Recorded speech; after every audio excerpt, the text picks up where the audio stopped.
Yes to Life show on UK Health Radio. My name's Robin Daly, host for the show and founder of Yes to Life, the UK's integrative cancer care charity. One of the aims of the charity is to broaden choice in cancer care, and as part of that, we're keen to showcase emerging science to underpin approaches to prevention and care that fall outside of the remit of conventional oncology, as we firmly believe there is much on offer there to improve quality of life and outcomes. We recently held an online professional forum to evaluate a fresh perspective on the mechanism and origin of cancer. That, unusually, has come from a lay source, from a cancer patient. Such was the success of the event that I'm now going to introduce you to the proponent of these new ideas, Mark Linton. Over the course of the next few weeks, as this is potentially such an important topic, Mark will be telling us his story and laying out his findings from over 8 years' research. I'm speaking to Mark over the internet. Hi Mark, brilliant to have you on the show. Thank you for having me. It's brilliant to be here. So, we've got a lot to talk about. Yours is a story of a road less travelled, and a mighty long one at that. In a nutshell, after more than 8 years of a deep dive into cancer science, you've just presented your fresh perspective on the mechanism and origin of cancer at an event entitled Cancer Through Another Lens. And you're shortly going to publish your book summarising your findings, which is called The Cancer Resolution. Now, I said it was a long road, but your own story is central to it all, so I wondered if we could start out by going back to where it all began. When was the first time that you encountered cancer in your life? Okay, yeah. It was about, I was around 28 years of age, and I developed a lump on my torso. And I went to the doctor just to have it checked out, and I was told it was a sebaceous cyst. So it was a while ago now. I left it for around 6 months, and it grew more and was becoming more uncomfortable. So I went again to have a second opinion, and it was again suggested to be a sebaceous cyst. I left it again another couple of months, and it was only a friend of mine when I was out drinking one night that we got discussing cancer for whatever reason. I think she had gone for a scan of some kind. And then I happened to mention to her that I'd got this lump, and she had a look, and it was her who actually suggested to me that I should have it removed and a third opinion. And even if that opinion came back as a sebaceous cyst, she insisted that I should have it removed.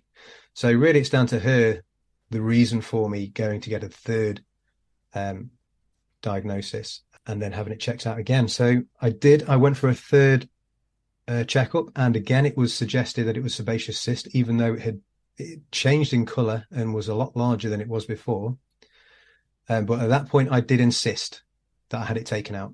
So I had a local anaesthetic and surgery at my local doctor's, and I distinctively remember once he'd cut it out, he showed it me, and he asked me a really odd question, I thought. I could sense the curiosity and not panic in his voice, but concern, I should say, which was, he asked me how long I'd had it for. And it's just his tone of voice came across a bit funny. And I thought, that sounds a bit strange. And then didn't think anything of it. And it was a month later that the results came back. So I was called into the doctor's office. I went along to the doctor's. As far as I was aware, I was going in to see the nurse. So at that point, I was waiting to be taken in, and it was about 20 minutes in the waiting room at the doctor's. And the nurse came out, and because I thought I was going in to see the nurse, I assumed that this was good news.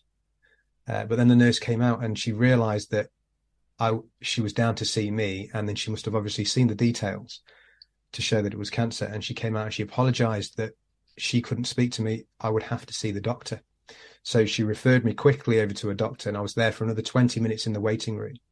But at that point, it dawned on me. I realised that it was potentially something bad.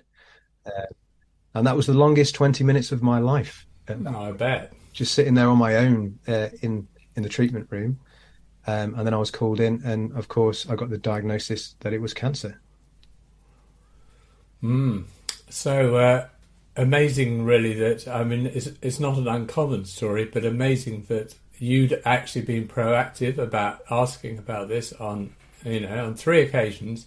There's actually only your own initiative and the advice of a friend that had got you to the point of a diagnosis. Without those interventions on your part and your friend's part, you could have been in a much more serious situation some time after that. Absolutely. Yeah. So this is one of the things which is highlighted very often in it makes it to Parliament because it's such a serious issue, is miss or late diagnosis of people with cancer, which is a huge issue in the UK, where basically people get sent home over and over again, saying not to worry, and even after a few visits to stop whinging, basically, and being talked about as being some kind of hypochondriac. And it's a tragedy, really, because, the one thing that everybody knows about cancer and is a well-established fact is that the earlier it's caught, the better your chances are of dealing with it. So, unfortunately, you sound like another example of that fatal misdiagnosis. So, anyway, good on you that you've got something done about it. So, where did things go from there? Okay, so obviously I had quite an emotional response to that.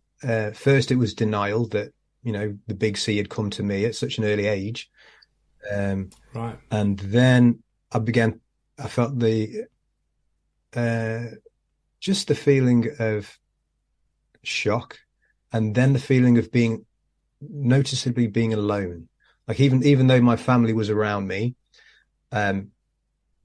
they weren't on this journey, the same journey. They were on a journey with me, but it was my life that was on the line, essentially. So that the loneliness of that and the fear of that loneliness really hit home. And then defiance set in. So I was defiant. This wasn't going to get me. And I mean, even though I wasn't too sure about the prognosis of how dangerous this particular cancer could be, which it turns out it wasn't particularly dangerous, which was good news for me. But nevertheless, having that sort of diagnosis makes you really think about your mortality. Especially at that age, why was it happening to me and all that? But I developed this defiant attitude of I'm going to defeat this, as I expect a lot of people do. And at that point, that's when I started to do some research, because I'd already previously asked both the oncologist who performed the second surgery that I had. So there was a second excision to try and eliminate any potential cancer cells that were further around the tumor that hadn't been removed in the first surgery. So I had a second surgery 2 weeks later, but my oncologist couldn't, and my doctor couldn't tell me why I'd developed the disease or which particular DNA damage had caused it. So I wanted to know more. I wanted to prevent it happening in the future. So I just wanted to make sure I was going to be healthy. So I started doing my research, and the more research I did, I tried to learn quite a steep learning curve, the terminology to do with the somatic mutation theory, because that was the dominant theory at the time. And I was convinced, obviously, that DNA was the underlying mechanism or driving the disease. So I just wanted to know more. Which DNA genes caused my particular cancer, and how could I live a lifestyle that would reduce the damage caused to my DNA genes? Right. So that was the initial step. Okay. Interesting. So your thinking was based around the mainstream view of cancer, but you were nonetheless thinking about what things that you could do in order to change the course of your life so as you didn't get diagnosed again. So what sort of things were you looking at in terms of your own life choices that might help? Well, just generally the toxins that I was consuming, general lifestyle information to do with nutrition. So I started researching a lot about nutrition, better ways of eating, exercise. What was the relationship with exercise and cancer? And that's one of the biggest prevention measures you can take, actually, is exercise. So just trying to understand what could possibly have caused it. I mean, sun exposure was probably the biggest one for me at that point. I'd been on several sunbeds as well. I'd gone through the whole process of being young and wanting to be nice and tanned.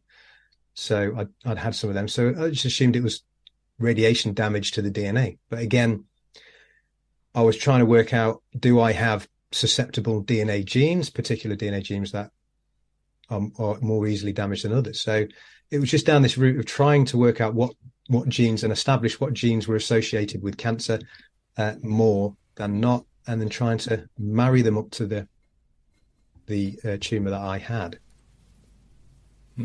Yeah, fair enough. Okay, and in that early research, what were the most useful things you think you found out? The things that maybe you feel have stood you in good stead?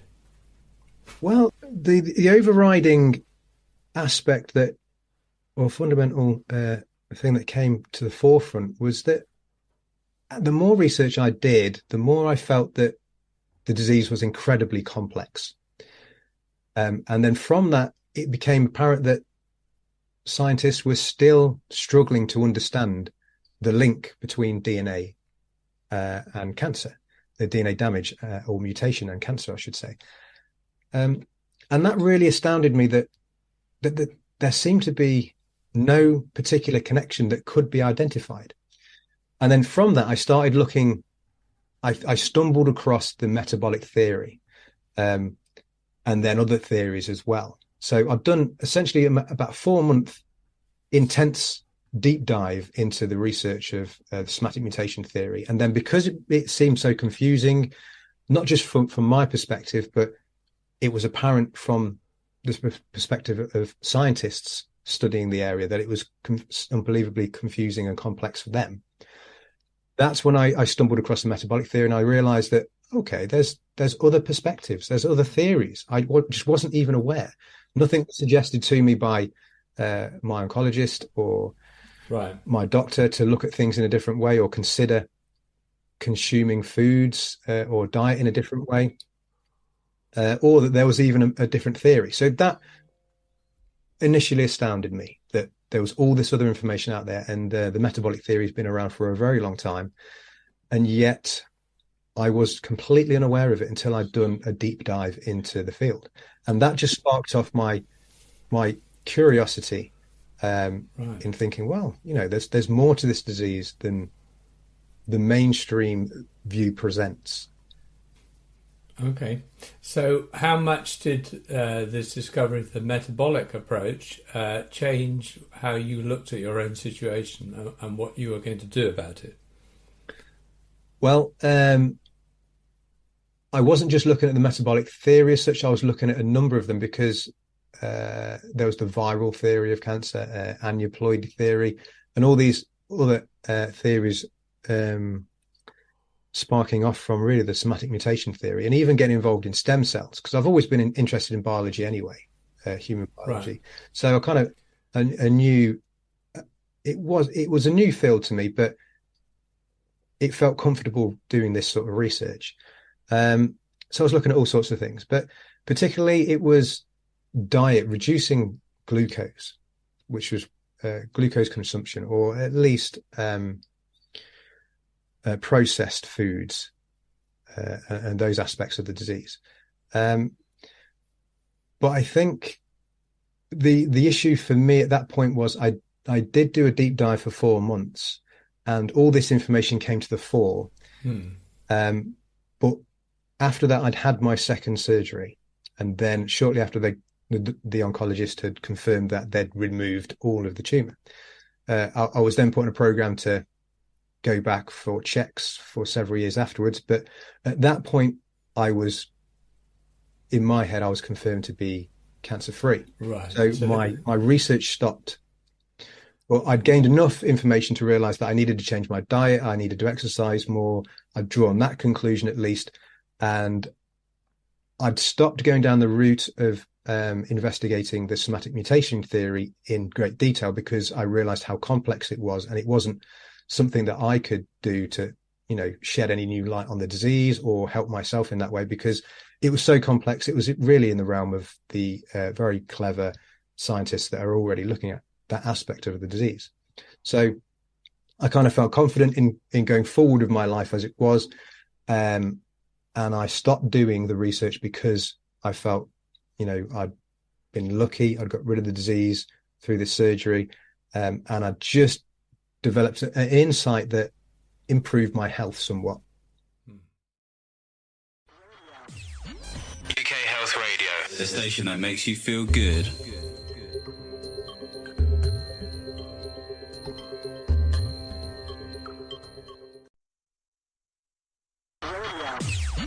UK Health Radio, the station that makes you feel good.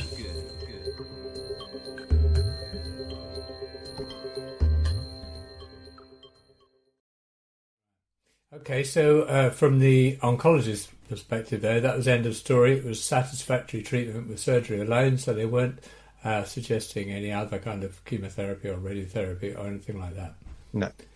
No. Okay, well, that's fair enough. So you were, to some measure, able to get back to your life quite quickly, which is, as cancer goes, that's good news.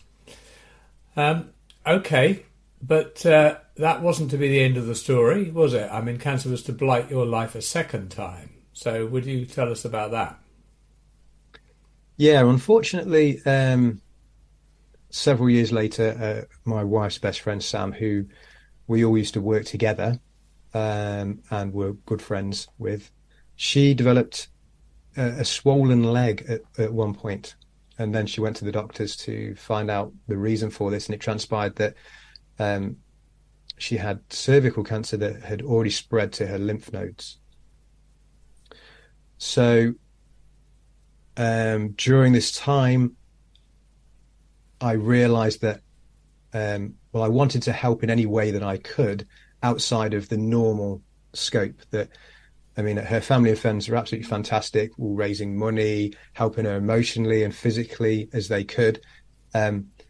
But because I'd already done the research that I had, I realized there was potentially other ways of helping her in terms of looking at potentially other treatments, diet and lifestyle that could possibly help. So I picked up the research baton again and decided to carry on doing as much research as I could. I started looking again at the metabolic theory and various other theories, and again doing another deep dive for the time that she was diagnosed and undergoing treatment, and trying to have a discourse with her and close family friends, just to point out there were these other aspects of the disease that were worth looking at. Okay, so her cancer would have been, stage 2? Or was it 3? I think it was stage 3. Okay, so a much more serious situation than yours, clearly. Yes. And so she must have had a pretty full program of treatment offered to her by the hospital, yeah? She did. She underwent chemotherapy, and the initial treatment looked very, very promising. She had a large reduction of the tumour initially, so all was looking very positive and very good.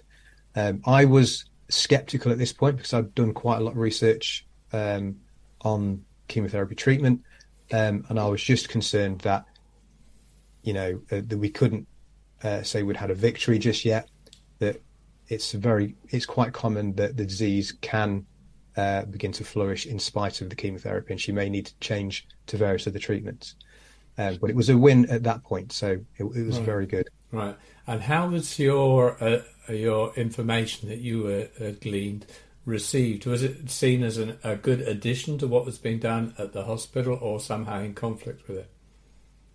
Well, it was difficult because, as a lot of people do these days, and I was one included, you trust the medical industry, and they are there to help as best they can. Our doctors, oncologists, and everyone, they're doing great work to try and look after us.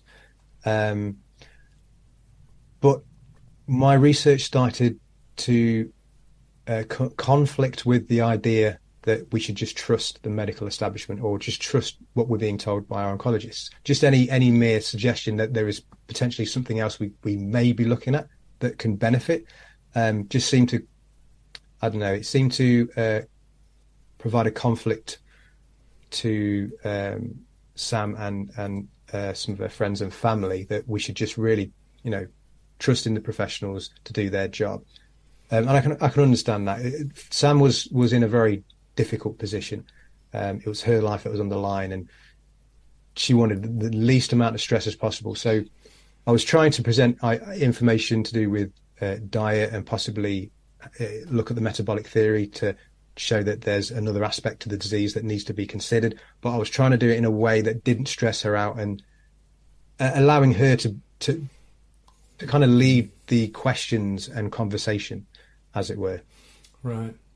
The fact that mainstream medicine won't espouse that there is anything beyond the treatments that they offer that can actually help is a great problem, I think, for patients, because it puts them in a position where they put all their eggs in one basket. That they're presented with an either-or situation, which is like, well, either you want to do proper treatment or not, is how it's presented to them. And they want to have faith in their practitioner, that their practitioner knows the best way to make them well. Of course, they want that. And so they're kind of, the story is like, well, do you trust me as an oncologist or not? I'm saying I'm doing all the treatment. The only things that will make any difference are what I'm doing. Everything else is a waste of time. So either you trust me or you don't. And when you're looking for somewhere to put your faith in, it's not surprising. A lot of people will say, okay, I'll just do what you say. Because it's emotionally, it's extremely difficult to put yourself in a sort of no man's land in between these two opinions coming towards you. One, that the only treatment worth having is being supplied by the mainstream, and the other one just saying, well, that may help you, but there are actually a lot of other things that may help you as well and could make all the difference. It's difficult because it's kind of puts you in, say, a bit of a no man's land where you have to be very self-reliant and independent, and you're not in the hands of an expert. Essentially, you're in your own hands. So it's not the place for everybody, and I appreciate that. And they shouldn't have to do that. It would be so much better if the experts would say, we're doing everything we can, but there are other things too you could do. Take a look at this and this and this. And that would be marvellous if they just would do that. Well, it's an incredibly difficult emotional experience to go through a cancer diagnosis. So, of course, you naturally want to put your faith in someone else to take the mantle of the stress involved in the treatment side of things, so that you can focus on the holding yourself together emotionally. The last thing you want to do is be worrying about the possibility that not all treatments are being looked at. You want to have that faith just so that you can focus on your emotional well-being, if anything. Absolutely. So just interested to hear what your experiences of trying to support a dear friend who's going through that situation and has those kind of pressures at work. Yeah, it was, I felt it was quite frustrating because particular research I was doing kind of contradicted what was being provided to Sam. So, for instance, I'd already done some research on a drug called Avastin, and I knew from that research that it wasn't necessarily going to be beneficial long term for her. And then I heard that was one of the treatment protocols she was being offered by her oncologists, and my heart sank when I heard that. But the conflict for me was, I can't. It was difficult for me to relay that information to her, that research to her at a certain point in the diagnosis. Most part, I had to step back and just let the oncologist do their job and accept her decision. It's obviously her life. I don't have, I'm not qualified. I don't have any of the answers. I'm not a clinician. all I can provide is information. And I've got to decide whether that information is going to be stressful to her. And part of the healing process is having a positive mindset. So I wouldn't want to talk about an issue that I believe could be detrimental, because that would negatively and emotionally impact her. So it was very difficult for me. Obviously, it's not all about me. It's really very difficult for Sam and her family. But from my perspective, it was difficult to be able to see certain things and then not be able to relay certain information that I knew could possibly have a positive impact, and that maybe she needs to know about. But this is the problem. There's so much information out there and so much conflicting information, and so little time to get our heads around this information, that it's difficult to know what to suggest and what not to suggest in order to do the right thing, both physically and emotionally for the patient. So it's very nuanced, and I did find it quite troubling, and this did build a bit of resentment in me towards the industry, because just the whole situation was a very difficult situation to navigate. I think a key point here maybe is the fact that obviously you recognise, and you've said as much, that you're not an expert, you're not a clinician, you're not really in a position to advise someone on treatment. And you were indeed not trying to do that. You were trying to relay information which you'd gleaned from scientific research. So you're actually only passing on information that's out there in the research domain, which are the results of people's trials, what's been found out. Yeah, the idea was that I was hoping to present this information so that Sam and family and friends would then take up the mantle of looking into it themselves. So the impetus was me to, here's the information, go take it away and have a look for yourselves to decide, what you feel about it. I wasn't trying to dictate any information to anyone. It was almost a stimulation exercise to get them to think in a slightly different way and consider that there is a different way of looking at things.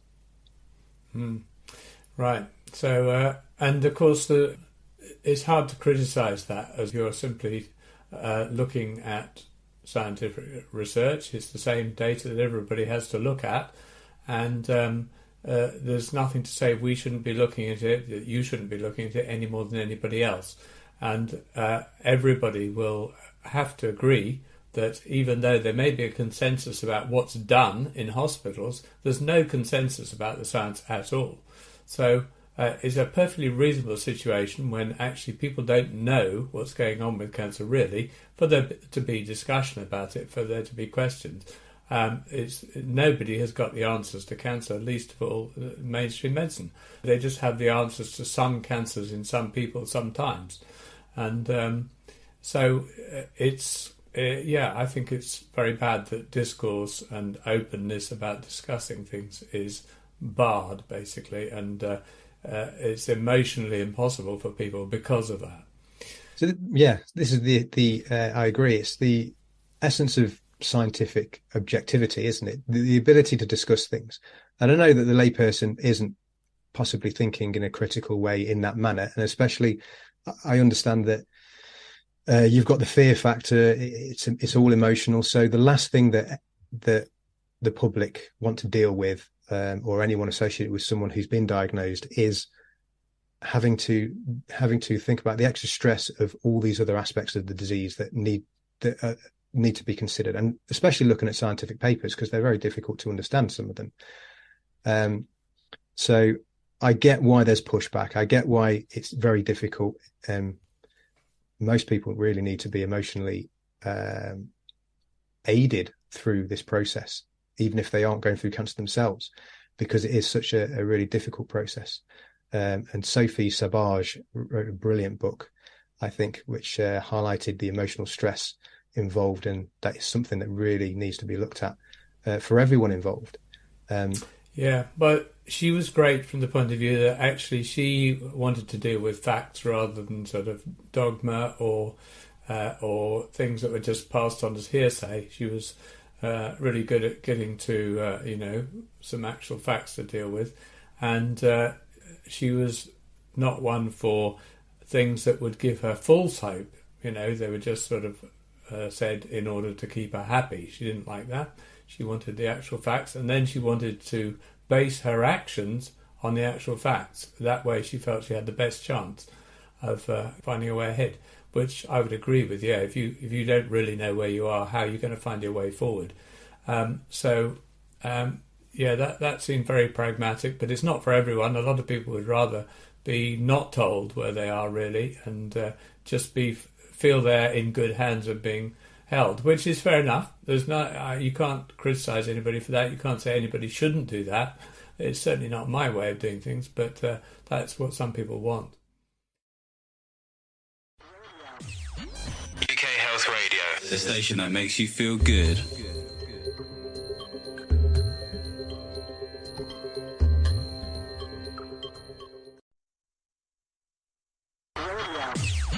UK Health Radio, the station that makes you feel good.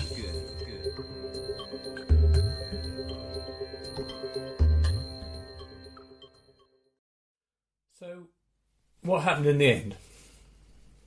Okay, unfortunately, just after a year, Sam passed away. The cancer came back after the chemotherapy treatment and Avastin treatment and various other treatments she had, and it became resistant to the treatment essentially, and unfortunately, she was in a lot of pain, and unfortunately passed away shortly after the end of the year. So where did this leave you at that point? I was very angry, I will admit. Not only just because I've lost a friend, but because I felt that more could have been done. That there was a different way of looking, potentially other aspects of the disease that could be integrated into standard of care treatments. So yeah, it was very difficult for me at that stage. Very emotional. Right. Well, that's very similar to myself. Of course, I was in exactly the same position, losing my daughter, and I realised at that point, actually, there's a lot of things outside of standard of care that can be helpful, and none of those are on the table. And you can slip them in there maybe if you're lucky, if you can afford it, and if you keep quiet about it and don't tell the oncologist, all this kind of thing. And it was very wrong from my point of view. Everybody should be given the very best chance. And the science is all there now to show that the kind of things that we were doing with Bryony 20 years ago made complete sense. All the things to do with nutrition and lifestyle and everything else, they all have a major impact on your progress and success of treatment. So, that should be on offer to everybody. And I was similarly angry about it at the time. And so I set off on the journey that I'm on, which is setting up Yes to Life and helping people to access all those resources outside of conventional medicine, and also working hard to try and open conventional medicine to the ideas that they should be embracing this way of thinking as well. So we're still on the journey, but plenty of distance to go. But we have had movement. So that kind of initial anger, where it may seem like a not helpful response, anger's not usually cracked up as a great thing. It actually gave me the momentum to do a lot, and it sounds like it gave you the same thing. Yeah, that was the pivotal moment for me, really, to carry on the research, because I was just to give a quick example of the type of thing that made me angry was, there's abundant evidence to show that fasting can have a beneficial effect, particularly with improving the effectiveness of chemotherapy. So just that alone, helping the effectiveness of standard care treatments. Why I couldn't understand why this wasn't even considered or wasn't being looked at. So it's just something as simple as that. And I was trying to convey this message. But because oncologists weren't presenting this idea or this form of additional process to do with chemotherapy, Sam, unfortunately, she wasn't going to take it on board, and that's one of the many things, one of the many small things that just frustrated me and angered me in the end, because it seems like such a simple addition to the treatment that can be added that may have made a much more positive difference in the end. So from that, because of that anger, and yes, it's not really good to be angry about things, but it did motivate me to carry on doing the research I'd already done, which I'd now performed like the first 4 months of my initial diagnosis, and then a year-long deep dive into the evidence. I thought, well, I'm not going to let Sam die in vain, and I want to carry this forward and just document my findings and try and make sense of this disease, because at this point it had taken up quite a lot of my life within that year. My wife was obviously distraught, and Sam's friends and family were distraught. So it was a very emotional time, and I thought, well, I've done so much work. I would like to carry this forward, and that was the motivation really to push me to carry on writing the book that I inevitably wrote. Right. Okay. Just to go back on what you were just saying, I mean, I think it's interesting to note that, if you look at the science behind a lot of integrative approaches and what they can do with conventional treatment, exercise, diet, as you say, looking after the microbiome, simple things like mushrooms to actually support your immune system through these devastating treatments like chemotherapy. The fact that there's absolutely zero interest in any of these by mainstream medicine, to people who know the facts, who know the science behind it, and they know what a massive difference these things can make to someone's experience of going through treatment and the success of them, it seems utterly callous the way that oncologists are behaving. But I want to stress that the oncologists themselves, they don't believe they're being callous. There's no doubt about it. They think they're actually protecting the interests of patients in what they're doing. I think they're utterly deluded, and they should be proper scientists and look at the science. But I also feel that they sincerely believe they're doing the best thing. But I would ask them to wake up to the science and just read it for once. It's not like, instead of just saying, oh, it's all unproven, actually take a look and see whether there is good science behind these things, because there is. So just a point I wanted to get in there, that it's not intention to harm, or it's not coming from the wrong place, but these people are just simply unwilling to look outside the box, and they've got reasons for that. The reasons are not good ones that are persuading them never to look outside the box. They're subject to a lot of intense pressure from their peers and from other sources to keep their eyes focused inside the box. But nonetheless, I'd encourage them to have some courage, look outside the box and find out what's out there for the sake of their patients. Not for anything else, but simply because they care about their patients. Anyway, rant over. Can we come back to your story now? So there you were, you set out on another journey, you decided you're going to keep going. Well, what was your aim when you said you were going to keep going? My initial aim was, I was now worried that what would happen if a family member of mine or a friend of mine got cancer. With this new information that I had that could possibly help with standard of care treatments, I wanted to document that, just so that if someone I loved did get the disease, I could then provide them with that information, with it sourced with the science associated with it, the evidence to show benefit, that it would convince them to consider these other modalities to assist them with their standard of care treatment. So the whole idea was to try and improve the possibility of not going through the same process that we'd had with Sam, to improve the people's outcomes. Okay, so off you went. And so where do you direct your research initially? What were you actually looking at? It was a broad spectrum, to be honest. So it was everything to do with the type of treatments that are available, the alternative treatments. I did go down a little bit of a rabbit hole looking at alternative treatments such as cannabis and various other treatments probably considered not standard of care and with no evidence. But I came out of that rabbit hole and I just tried to focus on where the evidence lies, basically. And it just progressed from looking deeply at the metabolic theory and nutrition and health in general.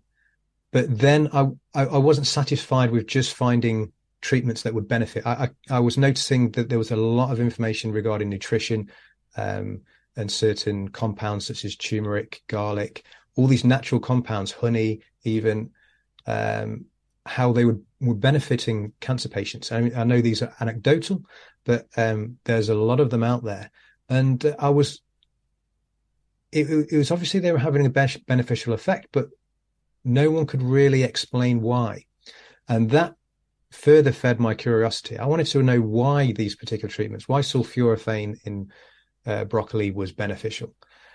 And that just carried on the research to delve deeper and try and understand the mechanism. So this is where I was getting more into trying to understand the metabolic theory.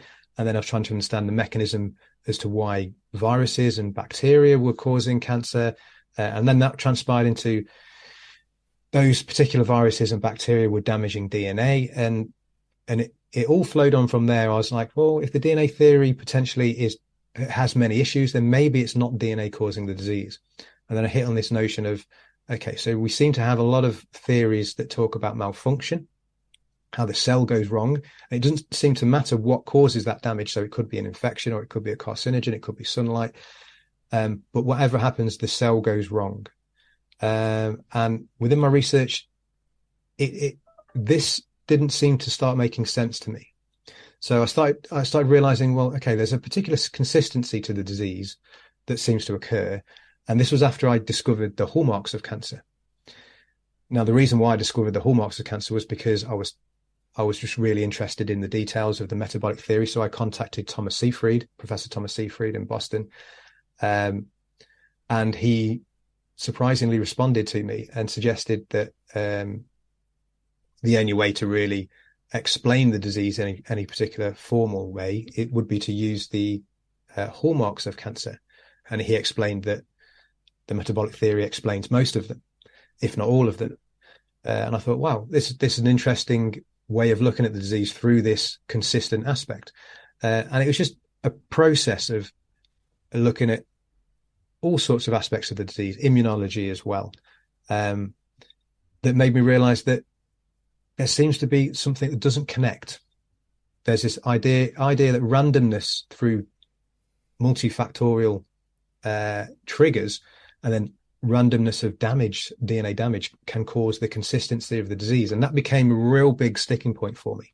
From a problem-solving perspective, something doesn't make sense here. So at some point I literally sat down and had a word with myself where I thought, okay, clearly the somatic mutation theory and the DNA aspect of the disease is incredibly complex, and that's nothing I can help with. Now, treatments don't seem to have progressed to the extent that we're making that much of an impact on cancer. Unfortunately, we've had a lot of money thrown at the problem. So I thought, well, there can be only really two reasons for that.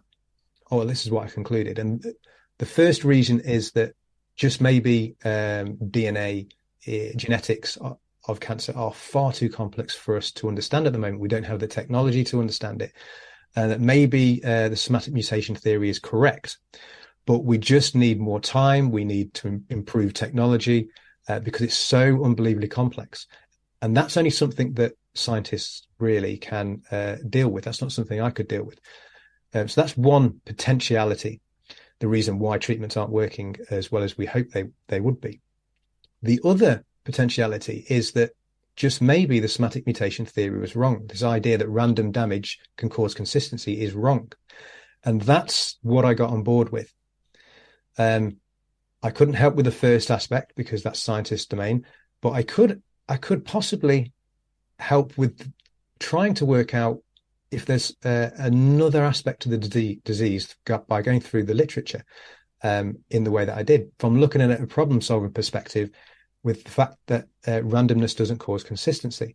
So that then sparked kind of a light bulb moment in me that there was value in me going down this route of then continuing to expand my horizons and absorb as much information as I can from all sorts of disciplines in order to try and find some sort of link. That was the first moment really where I thought, okay, it's possible to look at another view of the disease as opposed to the standard view of cancer is caused by cell damage and this randomness causes consistency. It didn't feel like anyone was really explaining the consistency of the disease, apart from Professor Thomas Seyfried, who I later discovered was trying to highlight this by suggesting that damaged or defective OXPHOS was the consistent aspect that could explain the hallmarks, despite the multifactorial triggers that could give rise to this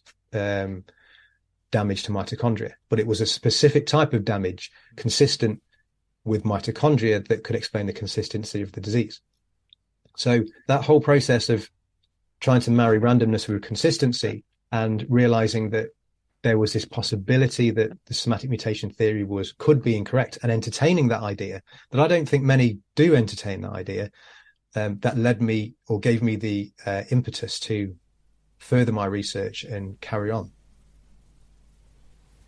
Great. All right. Well, look, a couple of things in what you said. I mean, the first thing is interesting how I think lots of people have done what you did at the beginning, which you go out there looking at all the things that are actually treatments and why they might work and how they might help and all the rest of it and what science is behind them. Lots of people have done those in order to find resources to help their own condition. But interestingly enough, you obviously went beyond that to getting to actually looking at the mechanism of cancer itself, which very few people in a lay position ever do that I've heard of. So a very unusual situation.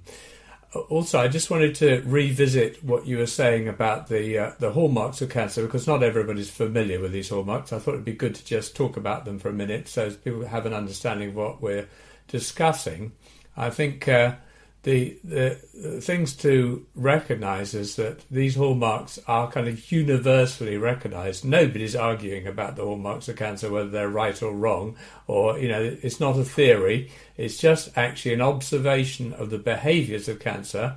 And there are kind of 10 in the mainstream group at the moment, and there's 4 contenders waiting to be added to the list.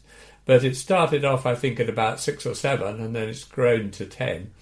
And those hallmarks of cancer, they're quite a new idea. They've only been around since about the turn of the century, I think.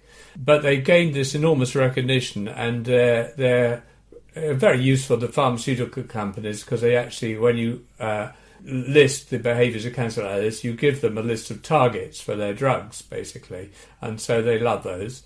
But nonetheless, they're useful things in as much as they single out, well, what are the unique things that cancer does? And you're saying that Professor Seyfried pointed you to the fact, well, if you have a good theory, it ought to be able to explain why these behaviours happen. And if it can't, then, either there's something still to be learnt or the theory's got a big hole in it. So you were saying that Seyfried himself was looking to be able to explain all 10 of these hallmarks through the work he was doing. Yeah, so I suppose what he was trying to point out to me was that cancer has a consistency, and these 10 hallmarks at the moment, and there may be more, they're shared by all solid tumours at least, or all solid cancers. So there is a consistency there that in order to diagnose a particular disease, a disease as cancer, they have to have these particular hallmarks or show these particular hallmarks. So this is the consistency of the disease. So for instance, one of them would be cell death failure. Obviously a tumour can't grow if the cell is able to commit cell death, which is a programmed process that cells undertake when they're damaged. But with the process of cancer cells, this programmed cell death mechanism seems to have failed. And that then allows the cell to stay, whether it will be passive or senescent, as they call it, where it doesn't do anything. But then one of the other hallmarks is uncontrolled growth, or failure of growth signals. So normally you have a process where cells will control their growth. They'll only grow when they need to. Now, this growth signaling has failed to the extent that when you have a failure of cell death, which is essentially hallmark 3, and then you have a failure of the cell to regulate its growth, and it becomes uncontrolled growth, then you have the development of a tumor, an excessive growth of cellular mass. So for cancer to be determined as cancer, it has to have or show these particular hallmarks, and there's 10 of them. Okay, that's great. So we're going to finish it there for today. We're going to pick this up again in our next chat and move on from there to what you found out. So fantastic. Thank you very much for giving us the ground from which you started. All very important, I think, the impetus for your work and enormous efforts that you put into this. But we'll go on to actually what you came to discover in the next chat. So thanks very much, Mark. Okay, thank you very much. Lovely to speak to you. Well, I hope that's piqued your interest and that you won't want to miss the next episode of the show, when Mark will begin to explain the detail of where his investigations led him and what surprising discoveries he was to stumble over.